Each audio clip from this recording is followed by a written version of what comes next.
Welcome to RPG Maker News. I'm your host, Salik, and in today's news we have packs of animations for water, electric, and dust effects by Dreamy Pixel Art, a character art of a fortune teller woman by Maru Mashumaru.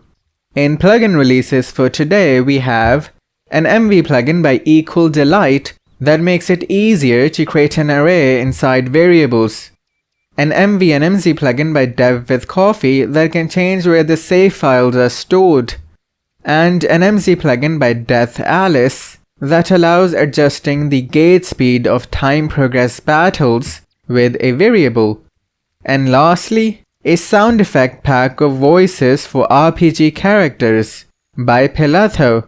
And that is all for today. Go back to game making now.